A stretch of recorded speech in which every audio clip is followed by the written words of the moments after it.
in three, two, one. Shaun Nepsted, it is truly an honor to have you on the podcast today. Well, thanks for having me, man. It's an honor to be here. Absolutely. Sir, I had your wife, Diana Nepsted, on the podcast. Incredible woman of God. I call her auntie. Um, and she truly is so anointed, but it's truly a dynamic duo. I am a big fan of both of your ministry, both of your church. I'm a big fan of your book that I have right here with me.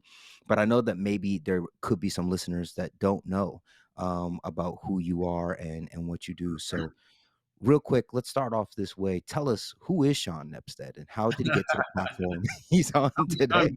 I'm- well, born in the Philippines, 1977, on the mission field, moved to America. Thanks for letting me in your country. I like it here. My dad pastored in Ohio for a little bit. And then we moved to Oakland, where I was raised at age 4. So kind of a Bay Area boy in California. And then met my wife, went off to Bible college, came back, got married, went into ministry right away from youth pastor, kids pastor, worship guy, kind of everything guy. You know how that goes. You're just wearing all types of hats. And we started our church 19 years ago. It's almost been 20. This year will be 20. But I was 24 years old. You have to be half crazy to start a church at 24. And our city's in luck because I'm three-quarter crazy on my daddy's side. We have literally, I'm fifth generation pastor on both sides of the family. So it's kind of like the mafia. Mm, But we planted the church and started growing a little bit, and then hit that dip that we're about to talk about. That was so frustrating. You just wanted to quit. mm, And I felt like the Lord wanted me to write a book for some time. I just was waiting for the right time to do it and the right subject, and I felt like this was the right one. mm, mm. You know, your book came out in during the pandemic, height of the pandemic, lockdown. And I read it then and I thought it was so good and I almost thought prophetic was kind of the word that came to mind in the sense of like for such a time as this we needed this book. And I wanted to actually talk to you about it then, but I felt like God was saying, "No, not yet." And now in my current position, where myself, my family, the church that I belong to have gone through quite a dip, I now look at this book through new eyes. And I'm curious for someone like you. You didn't write this book knowing the pandemic was coming, No. but it happened to be released during that time. And then now so much has changed even since the pandemic. Well, we're still in it, honestly, in a sense. I'm curious for you. Um, First off, can you tell us a little bit about the book? And Sure. then then I'll ask my next question because I don't want to assume everybody here knows the book we're talking Sure. about. It's Tell us it's a about very simple concept. Um, and I just want to add value to people where they are. Because God has given you a dream. He's given you some type of idea of success. Well, before you get there, there's always a dip before you get there. Problem is, most people quit in the dip. They never make it. And successful people are not those who are exempt from a dip. It's not like they didn't have one. They just didn't stop. You think about anybody, any sports person, any person in business, any person in ministry, they all had this idea of success and didn't stop. So I begged our publisher when the pandemic was coming. I was like, guys, I don't want to release a book in COVID. And they said, Shaun, it has to come out now. We're in a worldwide dip. it. Mm, Like, this could not be a better message for a time like this. We're in a worldwide dip. And to be honest, some of you feel like you're in a 7-layer dip. It's like dip after dip after dip, problem after problem, wave after wave after wave. So what do you do? Like, what do you do when the dream inside of you is not matching the reality that's in front of you? It's mm, a very frustrating place to be. And mm. I didn't know this, but the book actually released on National Don't Give Up Day. Didn't know there That was such exists? a thing, but August the 18th is National Never Give Up Day. And that really is my heart. I want to help people because a lot of people are My friend LB puts it this way, that many callings are forfeited than they are stolen. More callings are forfeited than they are stolen. So a lot of people are just dropping out of the race without pushing through. And typically what happens is you push through for a little season and then you give up there. So you feel like you have done a lot of pushing, but there's just more to do and you grow tired. You grow weary and you settle for something less than God's best for you. And quitting always seems reasonable when you doubt God's best. So Mm, this book is really the keys that I feel like God's given me. I wrote it in pain. I wrote it with tears, and I didn't write it as somebody who's never been through something. Um, mm, we could talk a little bit about some of that, but I've talked about the depths of anxiety that I struggle with for 25 years of my life. I talk about a church that wasn't growing. We were stuck at a certain number for 7 years, and I was begging God, pass this church to somebody else. I've hit my lid. And the scary thing is, I started to accept it. mm, We all have a lid. John Maxwell talks about the law of the lid. The scary thing is that, though, when you start to accept it, and wherever you are in life, let me say it this way: there's a place in San Francisco. If you like prime rib, you will never have better prime rib in your life. It's called the House of Prime Rib for a reason.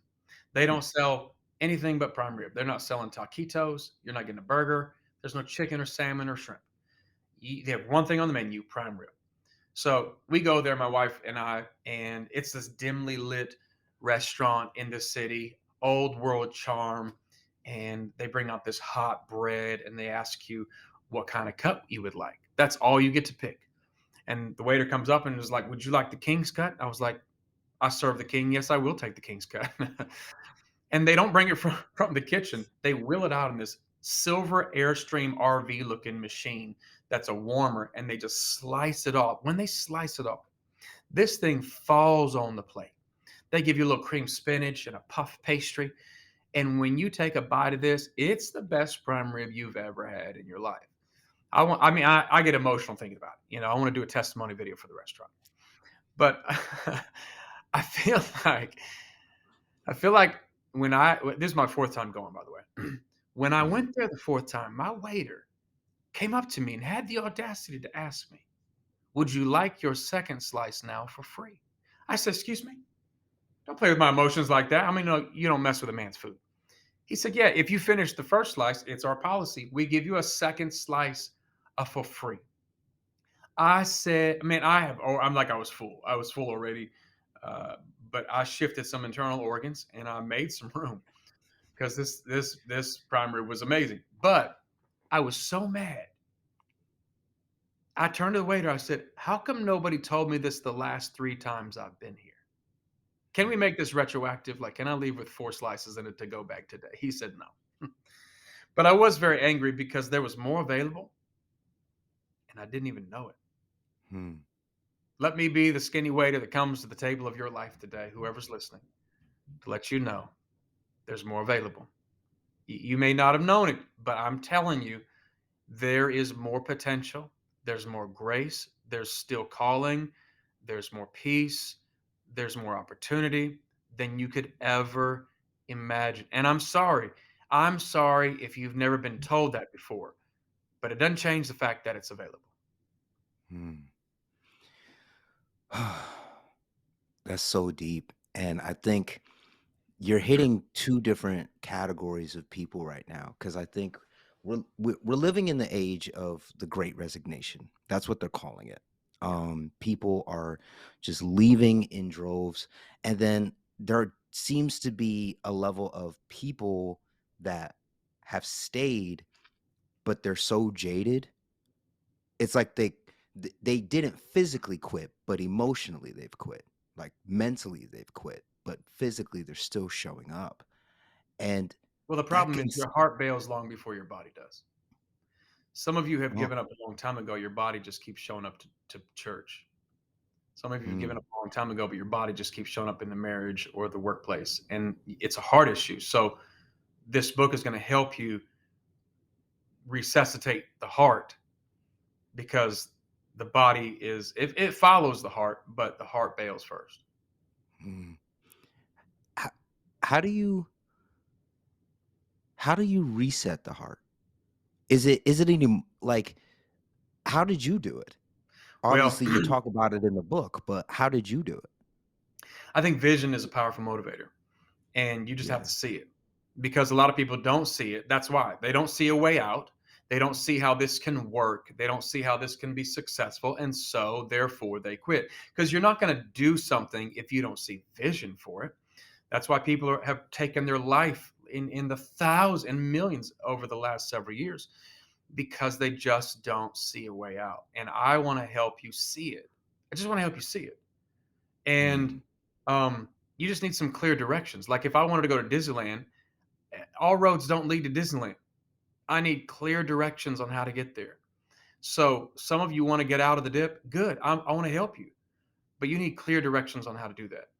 And so this book takes you through identifying the dip because some of you, this book represents so many different dips, but it's a book that speaks to everybody. Like when I speak in front of people, sometimes I'm like, this is hitting about 50% of the crowd.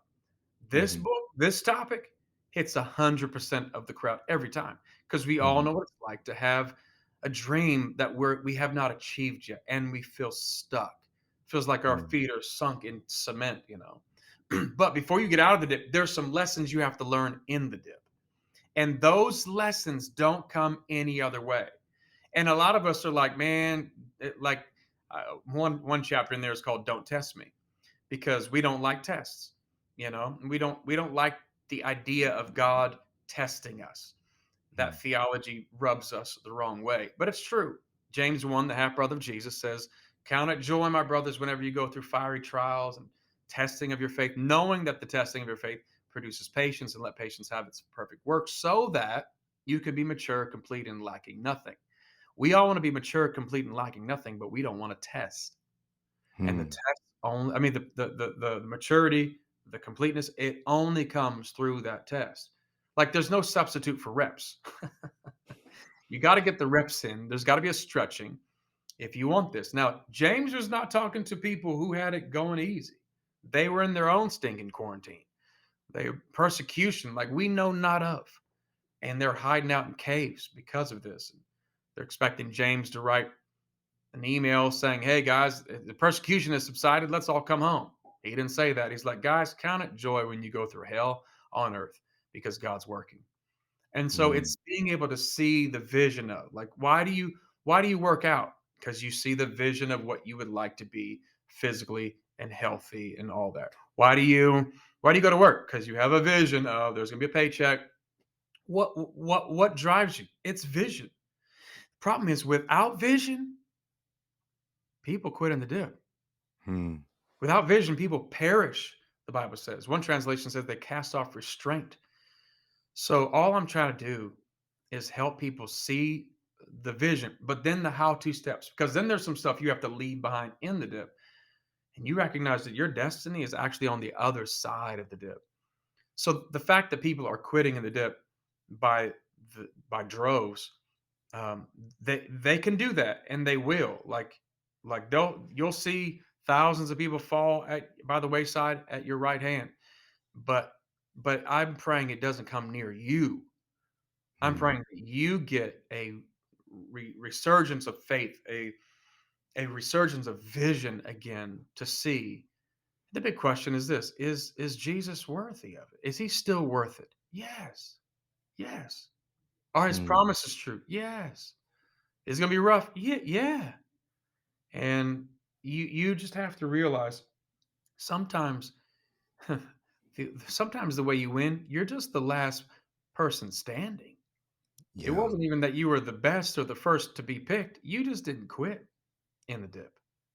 Mm.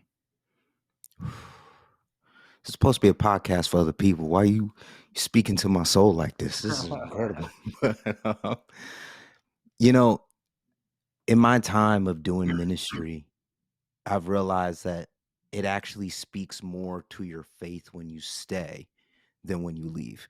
Mm, Um, I often hear so many people's like, "Yeah, God told us to leave and do all that type of stuff," but I'm actually more impressed by the people that says, "No, things weren't the way that we liked. but God told us to stay, and God told us to cultivate and make Mhm. things happen. And I think that's something that is, again, just part of this culture that we're living in, where a lot of people just feel the sense to quit and walk away. But I do need to ask though, because maybe there are justified times to walk away depending on the situation. And I'd be curious for you, when is it time to walk away? Have Mm. you had a moment in your life when you said, "You know what? It is actually better for me to leave than to stay"? Because perhaps the dip is self-inflicted. Does that make Mhm. sense? Mhm. Yeah, Well, I mean, that's such a broad question. It's difficult to answer in a short podcast. I mean, David didn't stick around when Saul was throwing spears. very true. So there's the safety aspect of things, and I don't want to just give an answer across the board and everybody take it as you know the rule. You Mhm, actually have to look at all of the variables. Um, mhm, if there's a time to walk away, it's usually not when you think it is. You mm, know, our first inclination is to bail, and um, many people have bailed on the Lord and bailed on calling. What God is so gracious of is if you have quit already, um, God comes to us like He came to Peter, who denied that he knew Jesus, and He calls him back on mission again and makes him one of the greatest leaders of the early church. Like we're here today reading his words, and he would go to a literal cross as well, and proclaiming his faith for Christ. So he blew it. He messed up big time. He left and went back to what he used to do before Christ. He says, "I'm going fishing," and that wasn't like I want to. It's been a rough 3 years. Let's go ahead and just turn around and go fishing. It was his job. He was starting his business back up again. Bailed on Jesus, bailed on the mission, and yet Jesus Jesus met him. And maybe this is what the podcast is. Maybe this is what the book will be for you. It's where God will meet you to mm, call you back on mission again, infuse you with vision, and to let you know it's still possible. So um, there are so many people who settle for less. And in the book, I talk about the tribe of Gad. There's 12 tribes of Israel and the people of Gad, and I'm like, oh my God, this tribe GAD, and they have. If you can imagine with me, the people of Israel have been in slavery for 400 years. They get a crowd to God for deliverer. God sends the deliverer named Moses, sets his people free through a series of miraculous events. They are now set free. Can you imagine the emotion of that day of coming out of slavery? And then they're high fiving each other and singing songs and making new TikTok dance videos. And they're so excited. They're elated. It's a 14-day journey, guys, to get from Egypt to the promised land.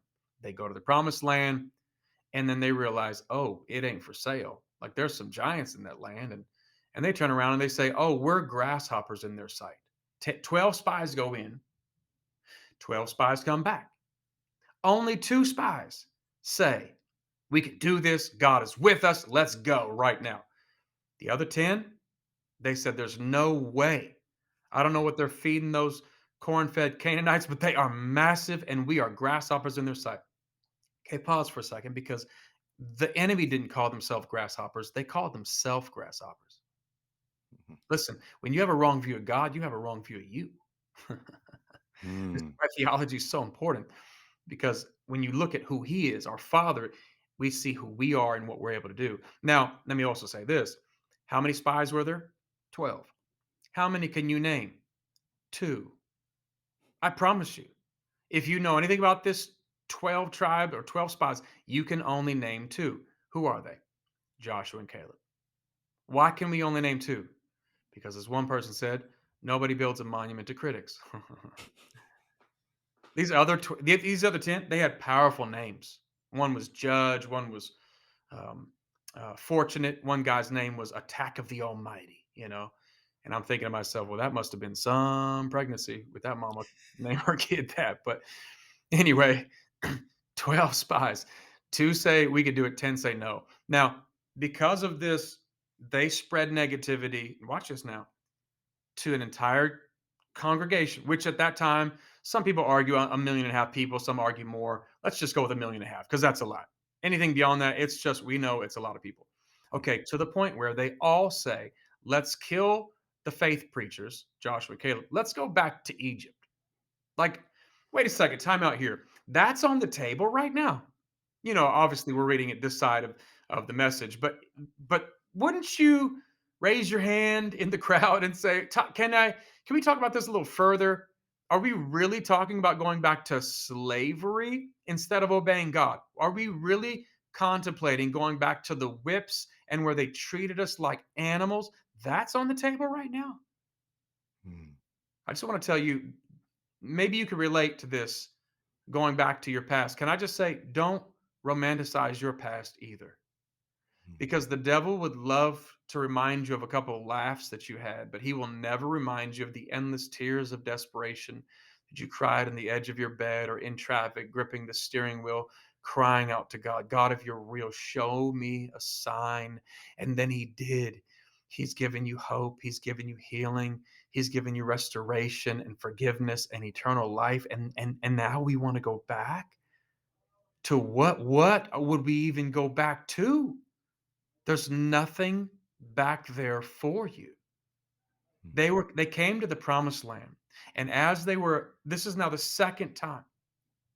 By the way, let me also add this because it's worth mentioning. The the guys, they said, "Let's go back," and then they start listing all the stuff about the promised land.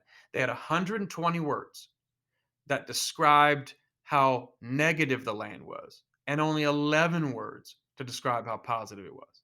mm, Okay, if 90% of the words that are coming out of your mouth are negative, fear, doubt, unbelief, you'll punk out too. mm, Because what you dwell in is what you dwell on.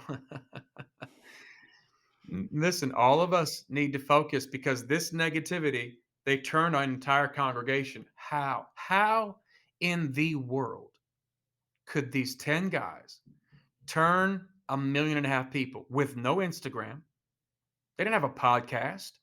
There was no email blast or a Netflix special. How do they do that? I'll tell you how. Because negativity is more contagious than COVID. mm, Man, people are just walking around so negative right now. It's like they got something, and every time they look at you, they're like, negative, and sneezing negativity on you. Just I feel like I need a mask for my soul sometimes talking to people. mhm, But mm, negativity is so contagious. That's why you mm, need a church. That's why you need small groups. That's why you need podcasts like this. That's why you need people speaking into your life because negativity is all around us. It's mm, normal to be negative. It's normal to want to quit. It's normal to bail. You're just not normal. Normal's mm, not working. And I want to encourage everybody listening, no matter where you are, God still has more for you.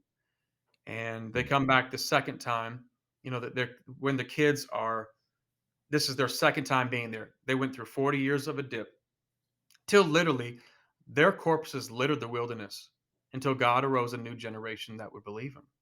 So the second time they come to the promised land and they've heard stories about this. They've sung songs about this and now they're there. The people of Gad, they say to Moses, "Hey, we're just going to chill here. We're going to stay here in a city called Gilead. Instead of crossing over the river to go into the promised land with you, we'll just stay here." And in Numbers chapter 32, verse 1, this is crazy. It's in the book, so you can kind of read it in depth, but I'll give you the overview. They say, this land is suitable for herds. We have herds. Let's stay here. Now, this is a crazy thought to have waited for 40 years for the promised land to come so close and then give up. They quit in the dip and settle for something less than God's best. Let's take a little quiz. All right. All the listeners, where did God tell them to go? Just in your head, say Canaan, the promised land. All right. Canaan, the promised land. Where did God say the promise was located? Canaan, the promised land. Tribe of Gad says, we know that. We heard that. We heard the same sermon as everybody else. But if it's all the same to you, we'll stay over here in Gilead on the east side of the Jordan. And if we ask ourselves a question, why? Why did they settle? I think we would have to look at why we settle. Number one, I think they were just tired. They're tired, and in their defense, come on, they've been traveling for a long time. They have been weary. They have been in the wilderness, and they're doing all this with kids. Mm. Like this is how I would leave before we had kids. We have 4 daughters. Before we had kids, I would say, "I wanna leave the house now." Boom, and I would leave the house. Then we had kids, and it's like, "Okay, come on downstairs. Come downstairs. What are you doing? You didn't even comb your hair. You haven't brushed your teeth. Your buttons don't even line up. Your shoes are on the wrong feet. Come on." And that was just my wife.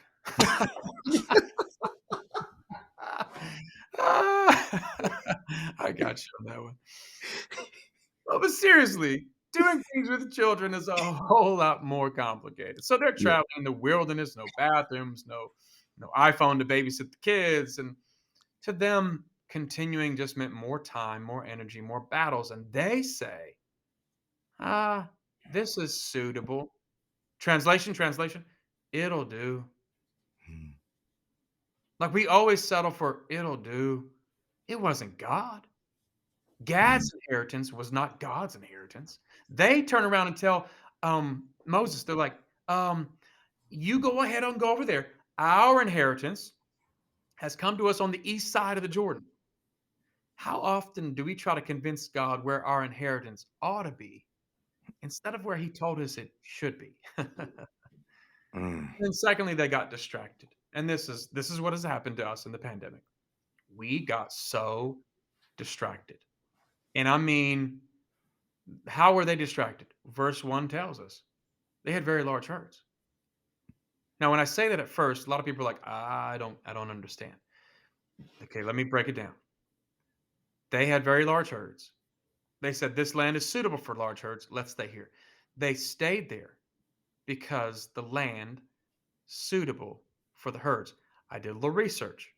Where did they find these herds from? I found out in my discovery that these herds were actually a blessing from God from previous battles. Mm. So God blessed them, and now that blessing is keeping them. Okay, watch this. The question is not, does God want to bless you? The question is, can you handle the blessing when it comes, or will that blessing turn into a stumbling block that will prohibit you from following God later? We all Whew. want to be blessed. That's great. He wants to bless you more than you want to be blessed. Can you handle the blessing? Can you stay focused? Can you keep your hands on the wheel? Can you keep your foot on the pedal? Can you keep growing in the knowledge of the Son of God? Can you keep leading people when you want to quit? Can you keep going? Mm. So many people just they quit in the dip. They get distracted.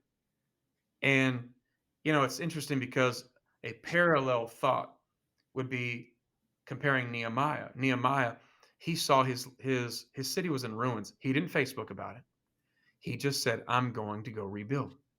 We need some people right now that can rebuild. Mm. People's lives are in shambles. Our cities are still in ruins from the racial tension, from the pandemic, and everything else people are going through. Their lives are in ruins.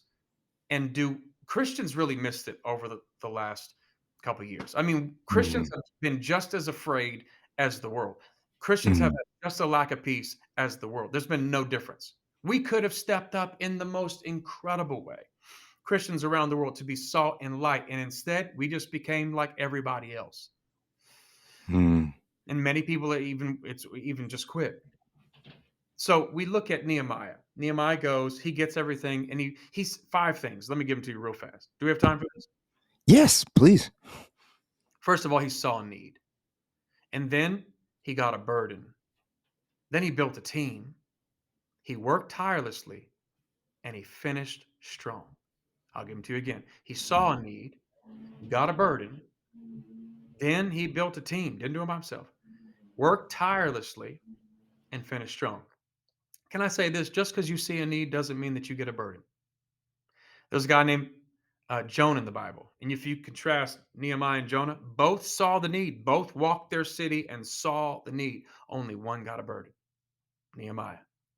But then he didn't just do it by himself. He built a team. You need a small group of people that are challenging you, that are encouraging you, praying for you. You have to have this holy exchange. And if you don't have that, you're going to be another statistic. He built that team and then he worked tirelessly and he finished strong. And what's so crazy about this whole story is that you have a guy who did this in the face of doubters and people threatening him. There's two guys, Sam Ballot and Tobiah. These are the punks in the story. They're taunting him. They're the enemy, taunting him. And at first, it's just like playful banter. It's like, hey, even if a fox goes on your wall, it's going to fall down. What you're building's not going to last. And then it started turning into legit threats. We're going to kill you. And one chapter in Nehemiah, they literally come up and they're like, "Hey, come down off the wall. We want to talk to you." And I love Nehemiah's response. This needs to be more of our response, everybody, especially on social media right now. When people are trying to get you to, he says this. The text says, "In the valley of O N O, woo, in the valley of oh no." Nehemiah said, "Oh no. Why would I come down off of what I'm building to come talk to you? You're a distraction to me." So many of us are distracted. I mean, we spend 8.8 hours a day on devices. That's 23 years of your life you are throwing away.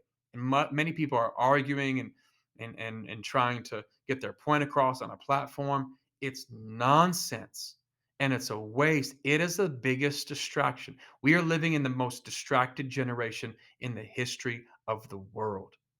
So some people are stuck in a dip simply because they're distracted. And I just don't. I want to encourage you not to lose heart. And maybe some of you need some spiritual earplugs. You know, like I don't. I used to work at my second job in Oakland was cutting down trees and a lot of chainsaws and things like that. My mom, she gave me these earplugs. She's like, "You put these in your ears because if you don't, damage will occur on the inside." Okay, listen.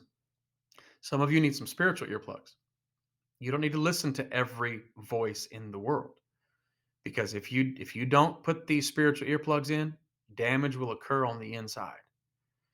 And it's interesting because these two guys, Sam Ballot and Tobiah, they were trying to get him off of his game, and he just said, "I'm not having it." And he gave everybody a sword and a hammer.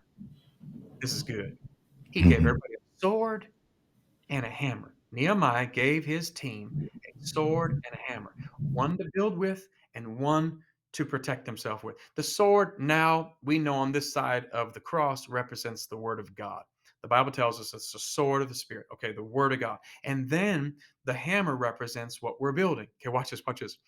In this season, there are a lot of people who pride themselves on being so spiritual because they're in the word, they're in the word, they're in the word, they have the sword, but they ain't building squat. And then we have other people who have a hammer who are trying to build, but they're not in the Bible, so they don't even have the architectural drawings. So what they're building is not even up to code. I believe in this season that God is raising up some Nehemiahs who will have the word of God and then they will get busy working. See a need, fill a need. There's so much to do. And it's so evangelism is easy right now. It's so easy. Just add value to people and you will earn the right to share your faith. It's so simple.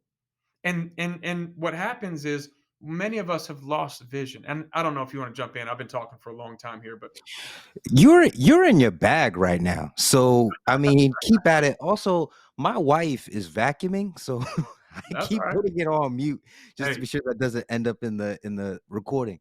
no, But that's all right. no, you're in your bag right now. So I didn't want to stop you until your train of thought finished. Where were you at though? Well, I mean, there's just I'm so burdened for people. I'm so burdened Yeah, for people I feel who that. are in this space wanting to quit because we were there. Mhm. And you know, for the church, we grew to 300 people, which is a great sized church. But I had so much more inside of me. Mm, And 7 years, we had zero growth. mm, Setting up, tearing down, no home. We're in cafetoriums. That's mm. not even a word. That's a cafeteria smelling like tater tots and gym socks with a stage, you know?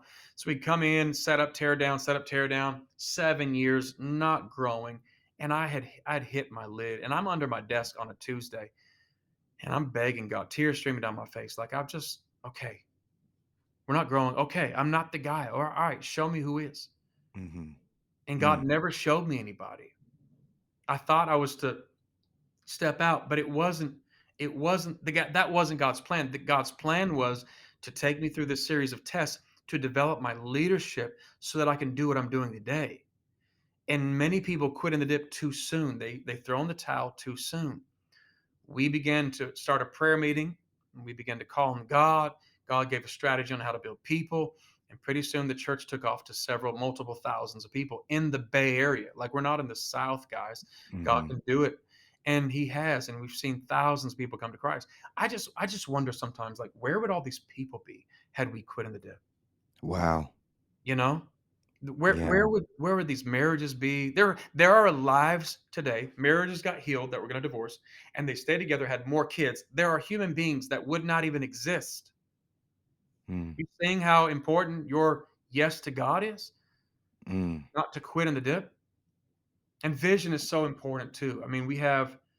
If anybody wanted to quit or should have been able to quit, and we would all been like, "Yeah, man, you get a pass." It was Joseph. Yes. Joseph in the Bible, and we talk about this in the book.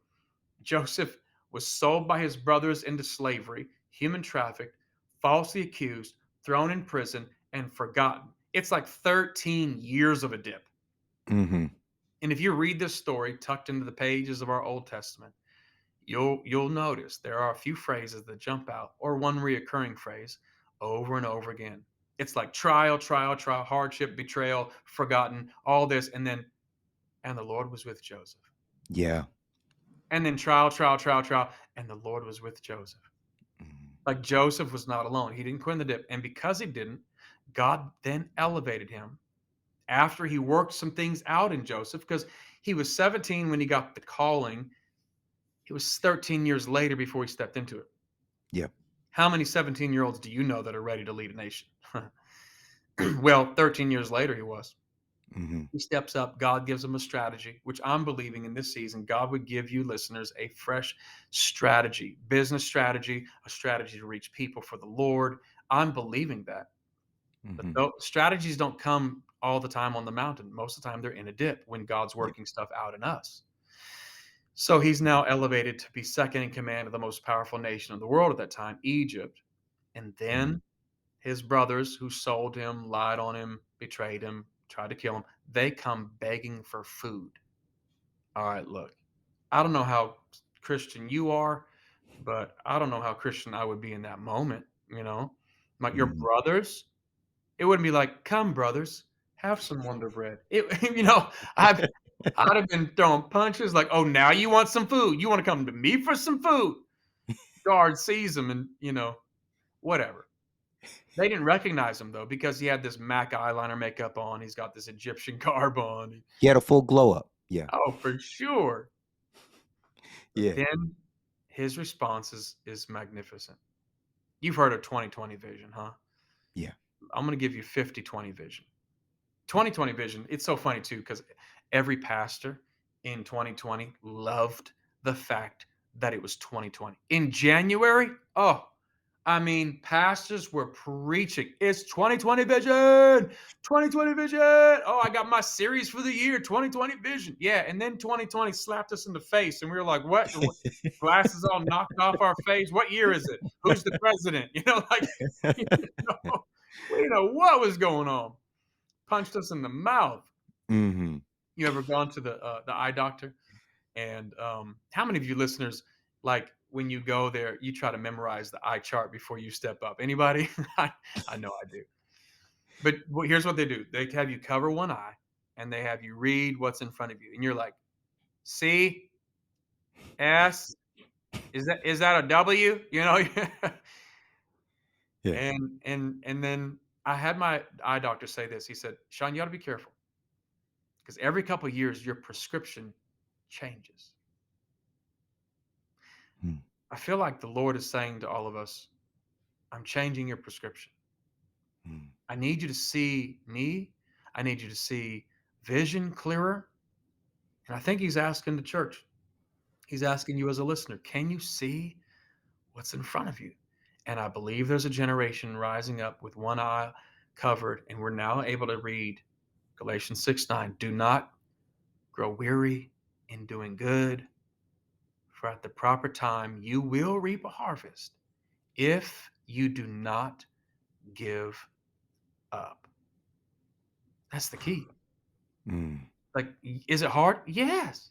Yeah. Jesus promised it would be. Why is this taking us off guard? He said, in the world, you're going to have some trouble. Take Mhm. courage, though. Take heart. I've overcome the world. Mhm. It shouldn't be a surprise to us. With everything going on in the world, God is looking for people with salt and light. And so, Genesis 50:20, I told you I was going to give you 50:20 vision. Genesis 50:20, when Joseph could have taken revenge, he had the power, the authority, and the means. He doesn't. He says, you meant to kill me, but God. Mm. You ever have a but God moment? You intended to harm me, but God intended to bless me. He intended to use this to turn it around so I can save thousands of people's lives. Because the strategy that God gave Joseph in the dip was a strategy that saved thousands of people's lives. His destiny was on the other side of his dip. Mm. Those people would have died had he not completed his task and if he gave up in the dip. There are people waiting for you on the other side of the dip. You haven't even met them yet, but they need you. Mm. Mm. That's so good. That's so good. I need to cut you off there because first off, you've been in your bag and I only got an hour. And so I needed you to go. Uh that was so powerful. Thank you for every single word. I need to say this, and I know time is precious, but I need to bring this up. First off, you are insanely funny. I know you know that, but I just need to just let you know that again. And this is off topic. I'll take this out of the final cut. In preparation for this podcast, I was just kind of watching some of your previous stuff, just seeing what you've been up to and everything. And that like Truman Show promo you did Oh for my your gosh. after movie series, dude. That Isn't was it so funny? that was without question one of the funniest things I've seen for a church in a long time. I You thought need that to was watch the Jerry Maguire one we did. It was so stupid. oh, I need I to find find that, that one if too. I can get you to laugh, I can get you to listen. Yeah. Yeah. What's the reason to do it? Well, first of all, I just love to have fun, and my mom used to say, "Shaun, God's gonna use your humor one day," and I couldn't see it. But, Mhm. it just kinda breaks the ice down, Mhm. and then we give them some deep stuff. That's so good. That's so good.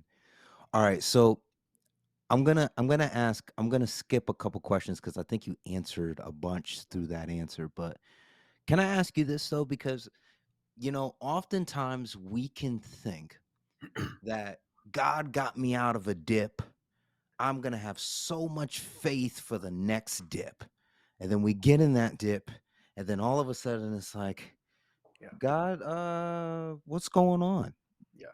Has that happened for you since the release of this book? Because you have such a heart, clearly you have such a heart for encouraging people to get out of their dip because of what God did for you when you were in the one that was written specifically in this book. But a lot has happened since this book was written. And I'm Yeah, curious for you, have you had, if you feel comfortable, have you had a dip in the past couple of years since the release of the book where you almost had to remind yourself of the words you wrote in absolutely. this book? Yeah.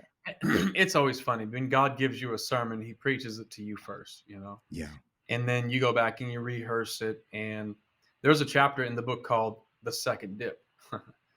I don't know if you've ever watched this old stupid show called Seinfeld, but there's this one clip Yes. where George Costanza's at I think it's a wake, a funeral wake, and then there's this other person who comes in. He's watching him, and George takes a chip and dips it in the guac, and then takes a bite, and then double dips. And the guy comes up, and it's hilarious because he says, "What are you doing?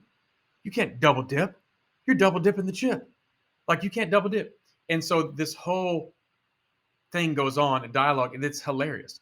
Like it's the double dip, and I feel like the Lord said that there's going to be a double dip. Just because we get out of one dip doesn't mean you're not going to have any more. But when God gets you out of one dip, it gives you faith now to believe he can get you out of this one. And every dip, you gain something. You gain strength, you gain maturity, you gain wisdom, and you're growing. And it's like going to the gym. I know you've done this. If you've ever been to the gym, you have done this. I guarantee it. You worked out the very first day and you had the audacity to look in the mirror. I mean, it's been a day. You worked out a day. And you turn around and you're flexing, you're looking in the mirror as if you're going to see a result in the day. Well, sometimes we go through a dip and we turn around, we look in the mirror as if we're going to be complete and mature and lacking nothing. So the growth happens with resistance. We know Mm, that physically, we don't understand that spiritually. And anything that you go through is not just for you. You're going to turn around and use that to somebody else's help. Like when you're going through financial stuff, you don't want to talk to somebody who's never had a financial problem. You want to talk to somebody who had a financial problem and made it out. For somebody with marriage problems, you don't want to talk to somebody who's never been married, or they've had a perfect marriage and never had a problem. You want to talk to somebody who had a dip. So one of the greatest things that God uses is the dip to help other people know you can make it. mm, Like, I'm speaking to somebody that's listening right now that you're in a dip, you don't think you can make it. I'm telling you, with God, you can make it. He's either God or he's not. So he is God and he has the ability to help you make it. But mm, just because you come out of one dip doesn't mean that you're never going to go through another one. You just now mm. have strength and more wisdom than you did before. That's so good. That's so good. You know, one of the things that helps us overcome difficult seasons is having the right people. And if there was ever someone that could be considered the right person, certainly it is a mentor of yours, John Maxwell. Um, he's come alongside you. He's been a big influence in his life. Yeah. Fun fact: I have never met him personally, but I went to 12 Stone Church, and it's technically Lawrenceville, but it was under a pastor named Kevin Myers, who was also mentored by John Maxwell. Okay. Um, I'm curious for you in your relationship with John Maxwell. What are some things that you learned, some real influential pieces of wisdom that you would share with somebody else, specifically maybe even a 30-something-year-old pastor in Brooklyn? Hmm. but but just in general. Well, there's so many nuggets. He is such a great friend and a great mentor. I'm very grateful for him. And I quoted him earlier. One of the greatest things he taught me was the ease of evangelism. And it really is this. It's add value to people and you'll earn the right to share your faith. A Mhm, lot of people are trying to share their faith without adding value. Jesus fed the multitudes and then preached, he's helping people where they are adding value all the time, adding value, adding value, adding value. And many of us are expecting people to turn to God without us adding value. What's the best way to reach people? It's relationally. Like you have the people in your church, the people that are wanting to reach a friend and bring them to God, you have a relationship with them. The church doesn't. God's giving you favor.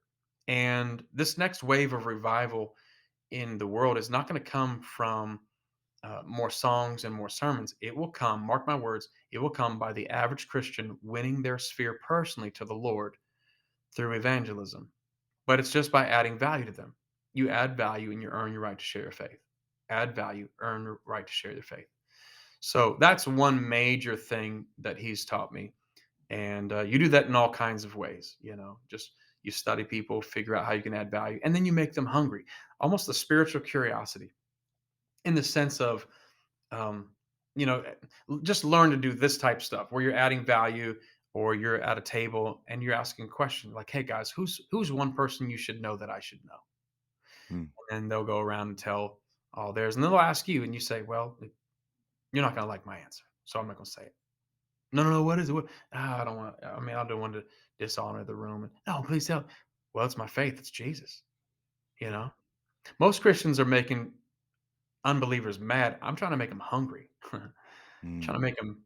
like curious. And if they like me, there's a good chance they'll like my God. If they don't love you, they're not going to love your God because you Mm, represent Him. You literally are His light, salt, and light. And so salt makes things better, light makes things brighter. Be mm, both. But how many know too much salt and too much light up front is too much? Like, you ever had somebody wake you up and turn the lights full on, like, you're squinting and like, turn the lights, I can't see. That's what we do so much. We expect people to get from A to Z like day one. And just want to encourage you, use a little dimmer switch, little light at a time, add value, love them. And when they ask you again, you can create these seeds of curiosity, sow these seeds of curiosity where it's like, hey, what's different about you? Oh, you don't want to know. mm, Oh, seriously, what's different about you? Oh, you're going to be disappointed. It's my faith. But if you ever have questions about God, I'd love to talk with you about them sometime. mm. Adding value. So good. So good. And something I definitely am going to take hold of. Few minutes left. So I'm only got two questions. Um, Oftentimes we can be so caught up in getting out of the dip, and rightfully so. It's not a comfortable place. We want to be, where we vision for ourselves. Uh, but I think oftentimes we see in culture what happens when people don't know how to handle success or the Mm, pressure that comes from success. And what I love about you specifically is that you obviously have achieved a level of success, but from messages from this conversation, there's still a centeredness about you that's willing to reach for whoever the individual is across the table. You you seem centered, and I would love to know, what are practices in your life that keep you centered? Because suddenly it can become more, because and this is something I've experienced from other church leaders and just people in general. They go through a difficult time, they achieve it, and now it's kind of like, I did this. I made this happen. And they carry on that attitude. Um and that doesn't seem to be the case for you. And yes, Jesus is a part of that. But talk to me about that. How have you cultivated that in your life? Well, I'm not really sure what the definition of centered would be, but I do think that I know me. Hmm. And so, you can be impressed with somebody, but you don't know them like they know them. I Mm, know I'm a sinner saved by grace, and without God, we'd all be toast. So it's a dependence on the Lord, and self sufficiency is a great sin of the world right now. We're so self sufficient instead of God dependent. And um, I think about how people make me feel. You never want to be the person who's overlooked in a room. You never want to be the person who is not honored and respected. So you want to give that. Sow what you want is what I'm saying. SOW. Sow what you want. Um, and for us, my wife and I, we've just kind of made it part of our journey that we want to add value to people and see the one. mm, So yeah, good big crowds are great, but Jesus we'd always find the one, you know? It's a woman at the well. He went out of his way for. It's talking to different people, adding value to them individually. The woman who was caught in adultery. The list goes on, and he sought them out, add value, told them to follow him, and when they did, they were willing to lay it all down. mm, So my heart really is, can we just treat people like we would want to be treated? mm, um yeah, I think, in a nutshell, it's that. And I would also say this, it's like, get over yourself. You're not that great. I don't mean you, I'm just talking about in general. When we tell young communicators and people are going to do something big, we just say, get over yourself. Because if your focus is on you, calming your nerves down, wondering what people are thinking about you, then your focus is not on the people you're trying to add value to. mm, Get over yourself. I never get mm, nervous when I go up to speak. The first several years, I was so nervous. I struggled with such deep anxiety till I was age 25. I had something called ulcerative colitis, which was inflammation of the colon, and I would be on the ground in the fetal position for like 6 hours at a time. And the older I got, the worse it got to the point where they're about to take my do surgery, and they took somebody else's colon out, and I gave them a bag. I mean, it's a big deal, Yeah. and it led to incredible vacillation. It's interrupting my world, and I would get so nervous about what people thought, and so nervous about the what ifs, and I'd go on stage to speak, and I'd be focused on me, and it's a nightmare. And I thank Mm. God He healed me. I haven't had a pain in 19 years. Praise God. But that anxiety ruled my life and fear. I have a chapter in the book called Bye Bye Fear to just teach you how to overcome fear and anxiety and depression. So I don't know. Maybe you want to get this book for somebody else if you don't struggle with it, because I'm pretty sure there's a lot of people that would. But Mm. it's getting over yourself and just saying, "I wanna love I just wanna love people. I just wanna Mm. love people." Beautiful, beautiful. Sir, um, clearly you're anointed. Clearly God's hand is on you and your ministry. For the listeners out there, how do they stay connected with Shaun Nepstead? Well, you can go to Definitely get the book, you know? sure. You Yeah. can get the book, get it for a friend. You can buy it wherever books are sold. You can go to I have a website called ShaunNepsted.com, or you can Mhm. follow us on Instagram, Facebook, MySpace. I'm kidding. We're not on MySpace. But, can I just leave you with one last thought about vision? Yes, please. It was interesting to me. I was I was studying Joshua and Caleb, and we have hailed them as incredible leaders for years in the church. We've all preached on them, the greatness of Caleb, 80 years old, talking about give me this mountain, and Joshua, for me and my house, I will serve the Lord. That's amazing. I love it. I love it. I love it. We hail them as great leaders because they were the only ones who saw it. Mm. Remember, 1.5 million plus people. They're the only ones who saw it. And I felt like God said, and that was also their problem. Hmm. They were the only ones who saw it. You're telling me out of 1.5 million people, you couldn't have found one other person to help them see what you saw? Hmm. They got there because they saw it. They could have got there quicker had they helped other people see it. Hmm. So we hail them for all the right reasons. Keep doing that. I'm just saying, God's not just calling you to see something. He's helping you now articulate it, paint the picture, and paint the vision for other people to see it too. God wants you to grow and He wants you to get out of the dip, but He's getting you out of the dip so that you could turn around and help somebody else out of the dip too. That's where purpose comes alive. You'll never even know what purpose feels like until you're making a difference in people's lives. But Hmm. because we're in our dip, we have focused on ourselves and our own survival, and it's such a trick of the enemy to get us distracted so we are not helping people. So Hmm. don't quit in the dip. Shaun Nepstead, thank you so much for your incredible wisdom in this conversation. Absolutely, man. Thanks for having me.